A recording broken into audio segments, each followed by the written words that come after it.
Minister of Electricity, Kgosientsho Ramokgopa's powers are still unclear as the president is yet to decide on his key roles. Ramokgopa has been lobbying to extend the lifespan of some of the power stations to deal with the electricity crisis. There are reports that the Mineral Resources and Energy Minister, and Public Enterprises Minister would not relinquish some of their powers around Eskom. We're now joined by political analyst Sandile Swana to take a look at some of these dynamics. Thank you very much for your time this afternoon. Maybe let's start with a listen at Fikile Baloyi, the Secretary General of the ANC, and what he had to say during a media briefing on this last week Friday.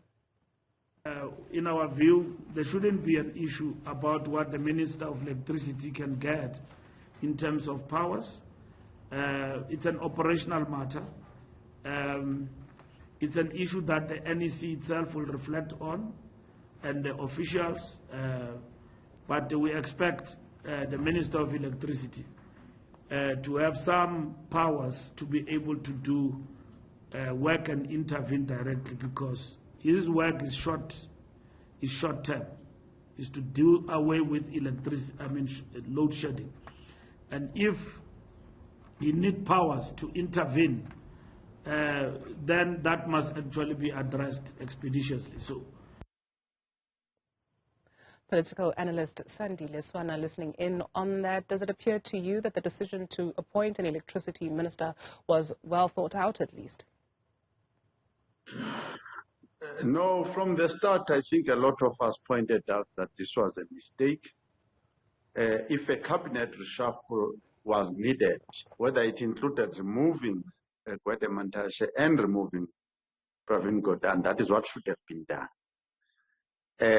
Already, I believe we have about 6 cabinet ministers focusing through the ministerial committee, focusing on this particular matter of the electricity supply, and they are making good progress there. So it was unclear what was going to happen. But what we need to say is that before the cabinet reshuffle and the appointment of the Minister of Electricity, the terms of reference and all authorizations and delegation of powers should have been completed, so that when he is appointed into a position that has full capabilities and full powers that are accepted by the cabinet and accepted by the ANC, so that we don't have this.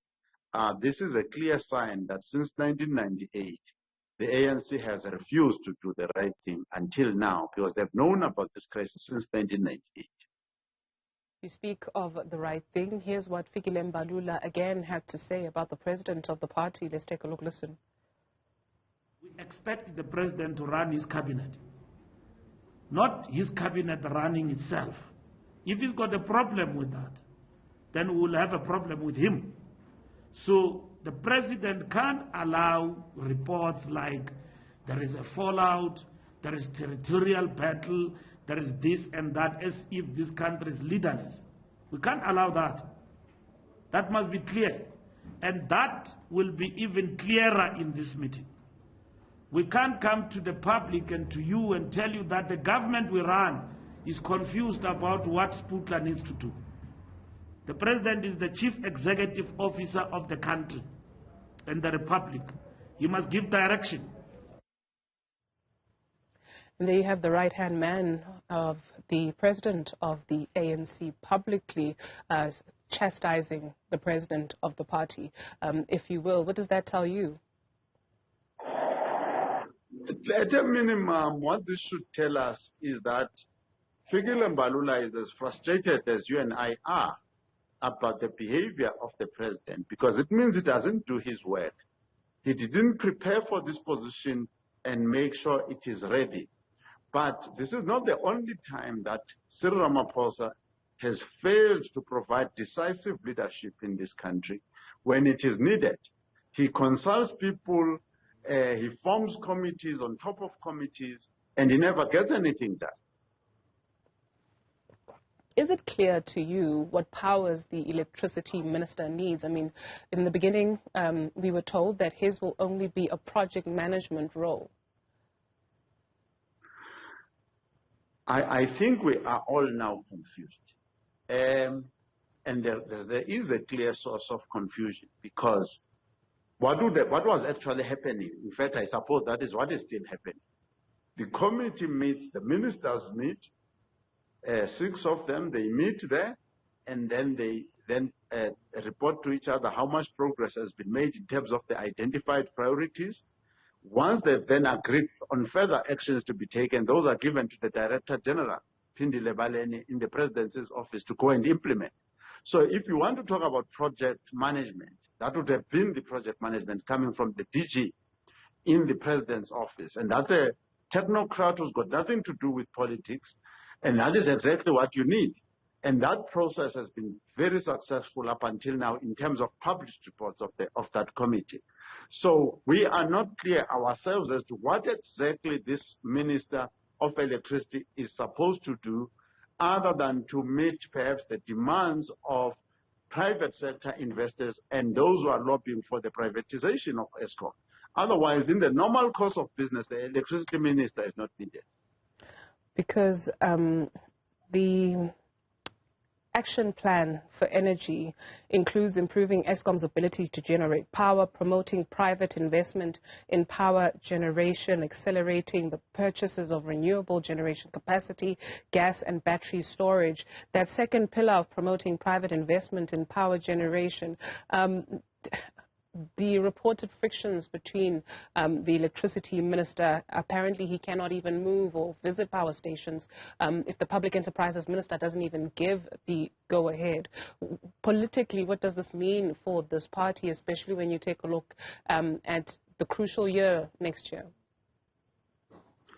Well, politically, on the issue that you are raising, all of us know that the ANC is more likely to lie between 45 and 40% of the vote, and they've accepted that. The ANC knows this and they've themselves communicated it. So that is not the issue.